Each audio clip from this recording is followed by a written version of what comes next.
once that's takes a moment usually to, right, there we go. Thanks very much, Grania, and thanks everyone for being here to my presentation. It's great to see so many participants. So I'll just introduce myself first. My name is Lauren McCaffrey, and I'm a recent graduate of the Bachelor's of Science in Psychology from Dublin City University. And I first began this research project in the final year of my undergraduate.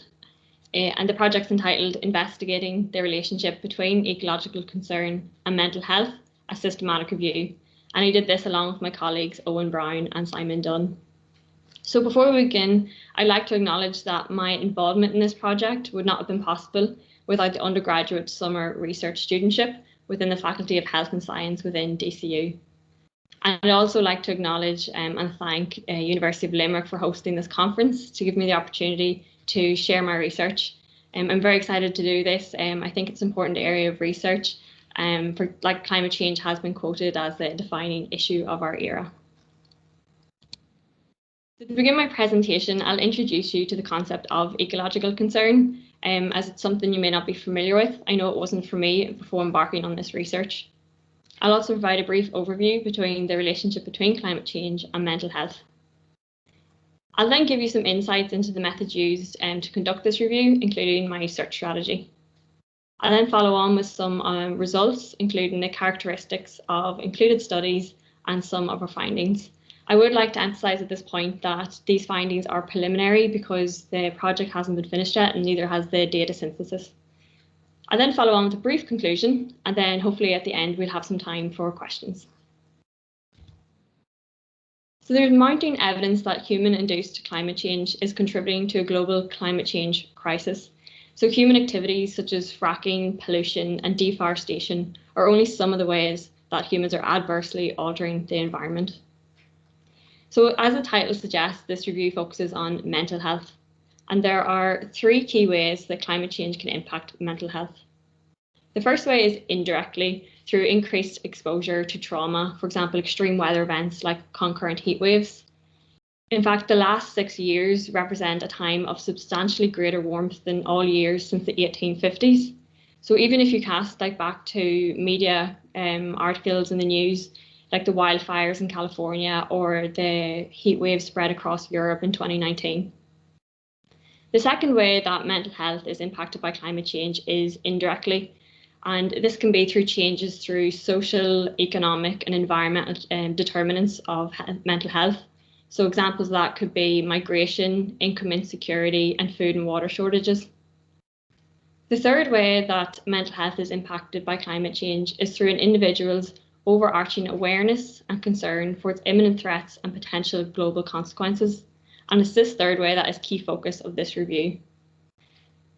So while there's research out there on the direct and indirect effects of climate change and mental health, there exists less research on this relationship between the overarching awareness concern for environmental change and mental health. So in the context of this review, ecological concern refers to concern about the environment stemming from the overarching awareness of the perceived risk or threat of climate change. So there's an absence of systematic research on this relationship between ecological concern and mental health. So with this in mind, the aim of this review was to examine how ecological concern is conceptualised and measured, given that it is poorly defined in literature to date. The second aim is to investigate the association between levels of ecological concern and mental health variables. So now I'll just take you through the method used to conduct this review. Our search terms were developed with reference to previous papers and previous reviews, and also relevant subject headings of relevant databases. We chose 6 databases: PsycInfo, Medline, CINAHL, Embase, Greenfile, and Web of Science. The reason we chose these databases was because of their relevancy in source material in mental health and in environmental science. The searches were first piloted to ensure known studies were being identified, and then titles and abstracts, and then subsequently the full text articles were screened independently by 2 reviewers, which was myself and Owen Brown. The key criteria for inclusion were empirical, quantitative and mixed method studies that had sufficient quantitative data that examined the relationship between ecological concern and mental health. They were written in the English language, and that human participants were of 18 years of age or older. All studies underwent a critical quality assessment using a 12-item checklist based on previous research. So from this search strategy, we identified 8 studies that met our inclusion criteria and subsequently included in this review. The findings will be presented using a quantitative narrative synthesis. The reason for this approach, as opposed to a meta-analysis, was because of the heterogeneity in the outcome measurements. So the findings will be written up with accordance to the guidance documents of PRISMA and SWIM. And for anyone familiar with systematic reviews will be well aware of the PRISMA guidelines. However, SWIM is a recent guidance document published in 2019, and it's for guidance surrounding synthesis without meta-analysis. So of the 8 studies included, all were cross-sectional in nature, and the majority reported correlation analyses.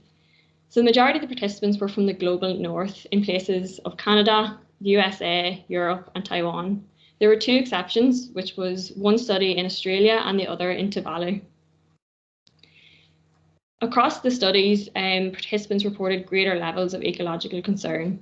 And in terms of mental health, depression has been the most commonly assessed variable, followed by anxiety and stress.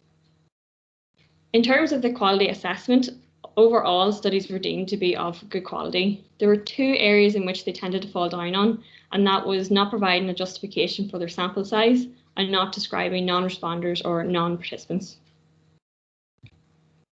So in terms of the aims of the review, then there's actually only 3 studies that attempted to define ecological concern, and these definitions were similar and overlapping, but there was no gold standard measure of ecological concern. In relation to the second aim, we found no consistent relationship between mental health variables and measures of ecological concern.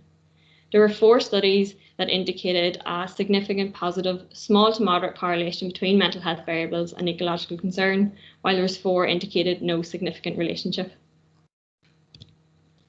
I'll now just briefly conclude to say that there's a need for more standardised and population-specific measurement approaches to the study of ecological concern and mental health.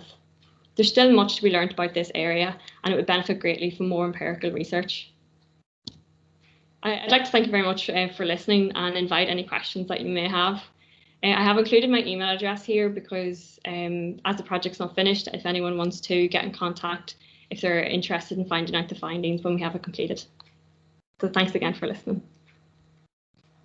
Thank you, Lauren. I'm just going to stop the recording.